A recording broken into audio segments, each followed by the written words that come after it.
Welcome to a new Daily Top AskReddit video. Today's topic.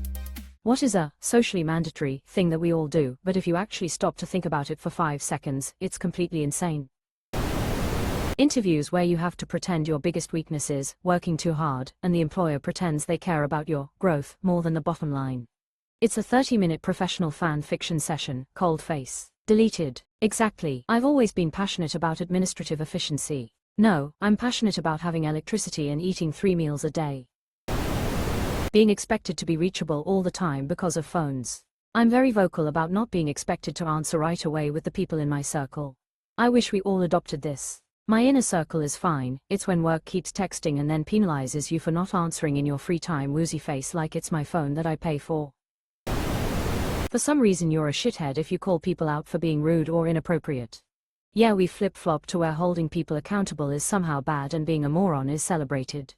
I was at a classy violin performance at a university concert hall where everyone was dressed up a couple weeks ago, and the girl behind me talked loudly to her friends through the whole performance, started taking video, and even put her feet up on the seat in front of her right next to an old lady's head. After like 20 minutes of this, her flash went off on her phone and I reflexively spun around and blurted out, "Were you raised by wolves? Cut it out." Suddenly everyone near me who'd been silently letting this go totally unchecked stared at me like I was the asshole. I couldn't believe it. Musicians walking off the stage before the end of a gig pretending they're done, waving to the crowd, and then coming back on for the last songs that everyone knew they were coming back on to play anyway. I saw Burl Ives late in his life. He said, "Now I'm supposed to leave the stage, you clap for a while and then I come back and play another song, and then you clap a long time and then I come back and play another song. I'm too old to do that. After this last song I am going." And he finished the show to thunderous applause, left the stage, and we did not see him again. Conversely, I saw Blink-182 back around 1999 or 2000. They told us the same, except they said they would leave, we would clap, then they would come back and play 2 more songs.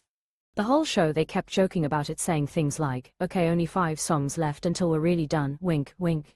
When they finished their set, they left the stage, we were all clapping, and then at 100% max volume, the theme song starts playing. The 2 lead guys came out in their literal underwear and danced around to that song, and it was hilarious. We kept clapping and they came back out for 2 more songs, as promised. I wasn't even much of a fan other than knowing their radio hits. I got to go for free with friends, but it was legitimately one of the best concerts I've ever been to. Therapist: "Hi, how are you?" Me: "Good thanks, you?" Therapist: "Good thanks. Let's begin. What's been on your mind?" Me: "I hate everything and don't want to be on this planet anymore." Therapist: "Hi, how are you?" Me: Straight to business, I like that." Watering grass lawns in desert environments. The culture of lawn care is crazy, plus the pesticides usage. My sister lives in an upscale wealthy neighborhood. It is nuts the waste of water and the use of chemicals all the houses use. Disgusting. I have a lawn that's mostly clovers, violets, dandelions, with some grass growing in between. Sometimes people give me shit about it, like, "You can probably afford a lawn treatment," and I'm like, "No, the bees like it, and little bees on little flowers is cute AF."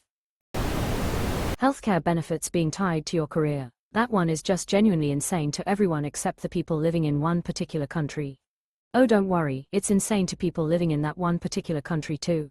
So fucking stupid that I have to keep working at a job that is actively destroying my health in order to afford healthcare. Job interviews where both sides roleplay like it's a corporate first date and nobody's allowed to say, "I need money and you need labor." This might be something I quote in my next interview.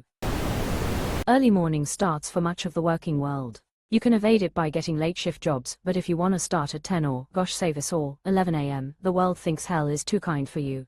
Early to bed, early to rise, something something something, Ben Franklin was a slut. Exactly. We do not live in an agriculture-based economy anymore. Why does everyone have to get up with the sun, before the sun? I really don't think God likes us more if we have to set an alarm. I'm the opposite, and frankly the perceptual bias is completely unfair to the rest of y'all. I get to work at 4:30 a.m, I'm seen as a dedicated go-getter. Nah, I just want to be left alone to work in peace and have my afternoon completely free to enjoy the day. Yeah, and as an early riser the last thing I want other people to do is to be early risers as well. I wake up at 5 a.m. and go to the gym where there's at most 5 other people there, then go to work on nearly traffic-free roads, absolute bliss. If other people did the same then I'd have to get up even earlier. Different people having different schedules is great actually. Why are people that sleep in lazy but people who go to bed early aren't? That's what I'm always saying. Lazy sacks of shit don't even have the discipline to stay up until 5 a.m. Singing happy birthday to someone while they sit there in silence staring at a cake with fire on it, surrounded by people making direct eye contact with them and waiting. Every single time it's slightly uncomfortable for everyone and we keep doing it. I make all my children go through this every single year. I genuinely believe it's good for them to learn how to be awkward in a safe setting, for they will need that skill. That's weirdly so true. Better to learn at a little awkward birthday than to learn it put there in the real world that's less forgiving. Wearing ties, especially doctors and healthcare professionals. Think about it. You have an article of clothing that rarely gets washed, in a disease-laden environment that is just ripe to become patient zero in some wonky pandemic. Plus, why do we need a decorative noose? I know a doctor who started wearing bow ties exclusively after accidentally dipping his necktie in cadaver juice in med school.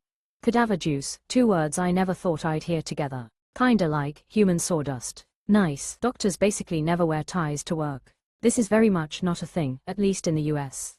My dad, a doctor, hates ties so much that I think that not having to wear a tie often was a major factor into him going into that career.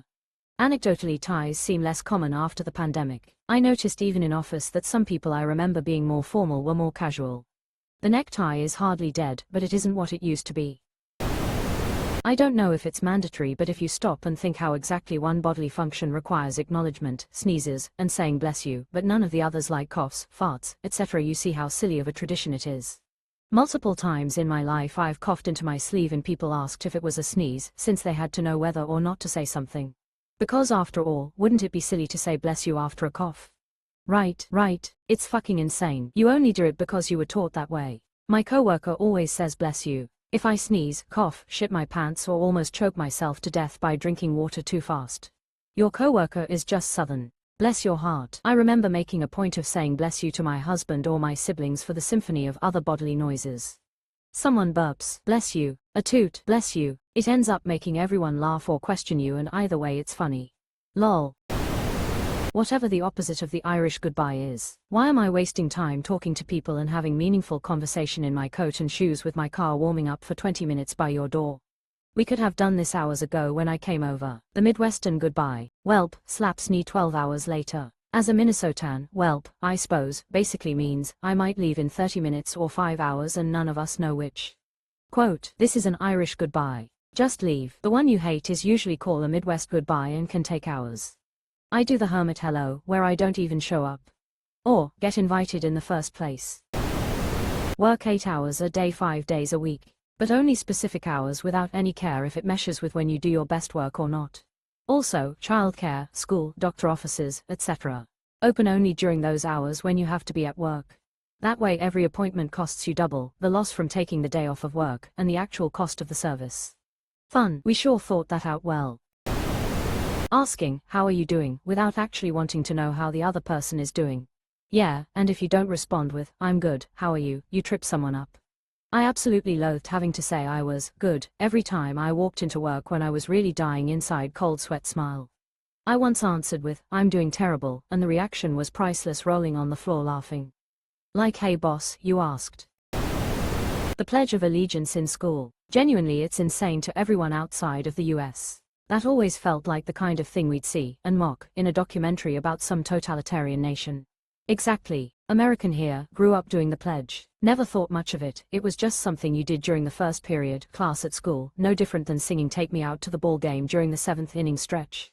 You don't really even know what most of the words mean. Hand over heart and power through. Years later, I recall watching a movie with some non-American friends that had a bunch of kids pledging their loyalty and being seen as true patriots.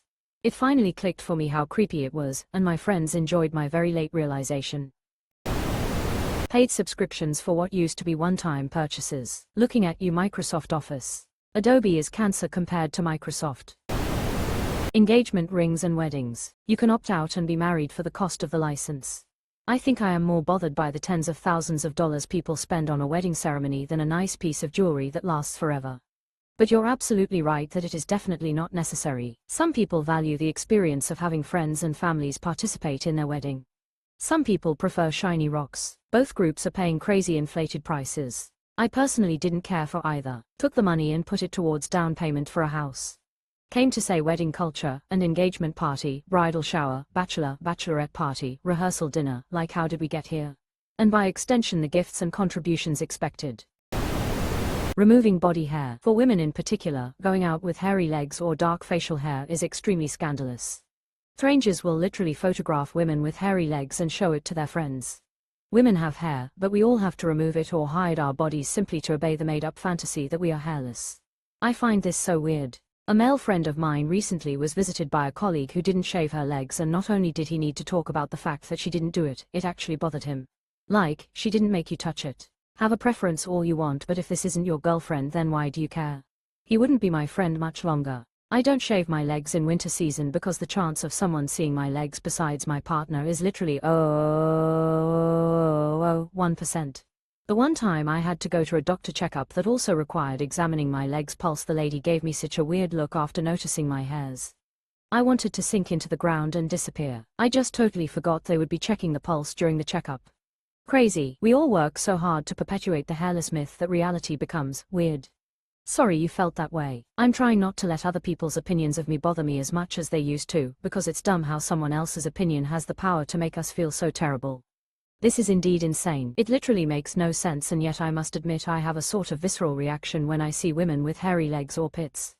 Cultural conditioning is real, bro. The power of cultural conditioning is something we need to expose. Our brains can be retrained, but the billionaires would be furious if we stopped buying the products to fix the imaginary problems they've convinced us are real.